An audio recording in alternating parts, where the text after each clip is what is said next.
Today I'm down in Laguna Beach with my buddy Brock Johnson, and he's got some awesome Instagram tips that are gonna build your engagement and take it to the next level.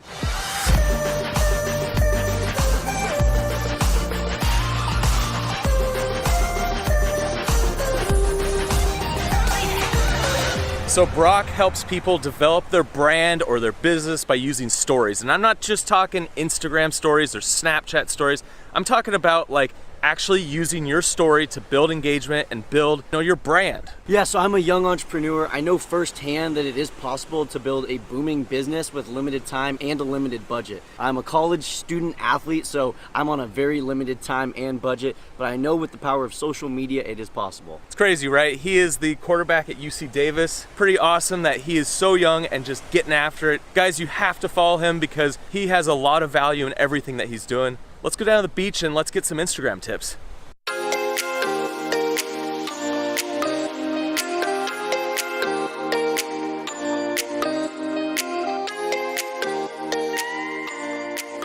I think the biggest question to start this off though is why would you even need to build your Instagram? Whether you're a business or you're just someone who wants to create content, Instagram is one of the social media networks that you have to be on. Instagram is one of the hottest social networks right now, and it's super easy to create daily content that's super engaging. And it's a way that I have direct engagement to my followers when I use my stories or I'm just posting photos daily. But one of the key things about Instagram is you just can't post a bunch of random stuff. There has to be some sort of brand involved with what you're doing. You have to brand yourself in a way. The thing to think about when you're branding on Instagram is what kind of niche market do you want to attract? If you look at Jevin's Instagram, you can see the different travel photos, the lifestyle photos that are attracting his kind of follower. If you look at my kind of following, my kind of pictures that I'm posting are very different. Mine have definitely a blue theme to the photos, but they're different lifestyle. It's me working behind a desk, me in my home, me in my office, less exploring. That's because I'm attracting a different kind of market.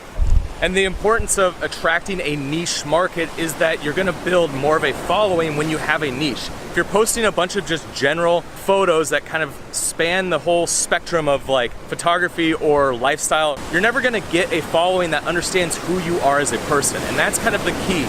Even if there's more to you than just, travel, adventure, film like it is on mine, I'm not gonna post the other photos because I'm putting out there a specific look and feel. That's like the first thing you gotta remember when you're starting to look at your Instagram and build a following is that you have to brand it. And that's just an important thing, and this is why we're talking about it so much, is that this is the base for everything else. You gotta find some different things that work within your brand. Mine's small business, again, because I'm a college student athlete. Mine also has a fit lifestyle in there. Me working, me being a solo entrepreneur. Those are my different categories that I tend to stick with. For me, it's anything adventure, travel, a little bit of filmmaking. I kind of mix it up.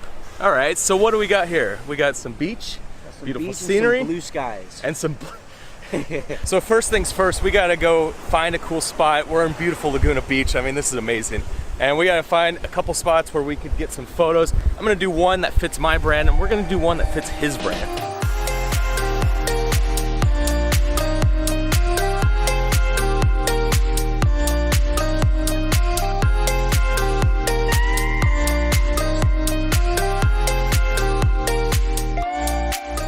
So one photography tip is that if you're in a setting like this, look, we got direct sunlight there. A lighting tip is that you don't want to shoot when you're in the direct sun. So check this out. If I'm on this side, he's being blasted by the sun. Whereas if I move this way, you get that kind of half light and it just looks way more dramatic. So something to keep in mind, just a photography tip in general, is don't blast your people with light. Position yourself in a way where the sun is off to the side or behind or a different direction where you get that more dramatic look. So whether you're using just your iPhone or you have another camera like a DSLR or mirrorless, you can get awesome photos. Brock was taking photos on his iPhone of me. I got some on my camera, the GH5. You can still get good photos. You just gotta fit your brand. So the next tip involves how many hashtags that you're going to put on. I've always done 30, but you're telling me 28. 28, and the reason for that, Jevin, is because Instagram, yes, they allow you to use 30, but if you use all 30 hashtags, basically you'll be on Instagram's radar. Your post could get taken down, it could get flagged, you could get blocked. Gotcha. If you use 28, you're flying just below their radar, and you're still maximizing your reach. So that's why I recommend using 28 instead of 30 hashtags. So they'll actually take down your posts, or will they take down your account? There's some extreme cases where they do. Usually it'll just be a warning, but of course if that keeps continuing, then it can be taking down your post, deleting your account, or banning you altogether. What about this whole trend of shadow banning? I've heard a lot about shadow banning. So is that a real thing? Shadow banning is not a real thing. So Instagram actually had an official announcement about 2 months ago where they said shadow banning is not a real thing. There was a bug going on in some people's systems that was causing them to not show up in some of the hashtags, but shadow banning officially from Instagram is not real. So why do you even want to do hashtags? What's the purpose of it? The purpose of hashtags, it's like keyword searches on Google. It's how you get found by your new audience. It's how those people can find you and discover you. And in fact, Instagram released a couple months ago, they told us over 100 million people now follow hashtags on Instagram. That means that they're gonna be shown your posts when you use those hashtags. So if you're putting your photos in these hashtags, you're finding new people.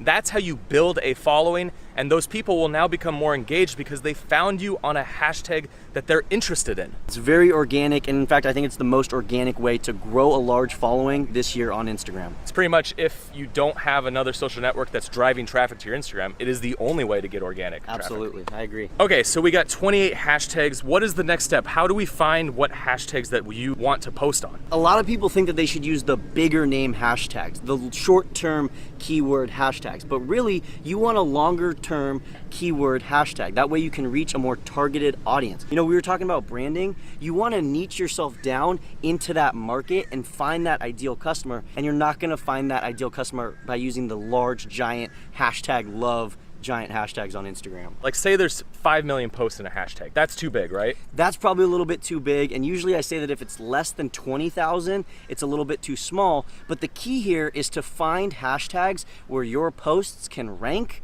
as a top post. Gotcha. So you want to make sure that when you look at a hashtag and say you have 500 likes on your photo, all the top photos in that hashtag have 2,000 or 3,000, you're not going to rank. So you want to find a hashtag where you're going to rank and it makes sense for you to post, because the idea is that you want to get on the top of the hashtag. Now we want to come up with our hashtags. So I'm not going to use the hashtag adventure. Like, that's what I want to show, is I want to get people that are in that hashtag adventure, but I'm not going to say adventure. I might do adventure photographer, which has under 100,000 posts on it, whereas adventure has millions. Absolutely, and the same would go for me. So instead of using something like hashtag entrepreneur, which has millions of posts, I would use maybe solo entrepreneur, young entrepreneur, Southern California entrepreneur, something along those lines. So when you're thinking about your hashtags, maybe think the big ones that you're gonna use and then add on to it or change it or modify it, and just start looking, just start seeing what has lower numbers of photos in it versus the ones that have millions, because you'll never rank in those.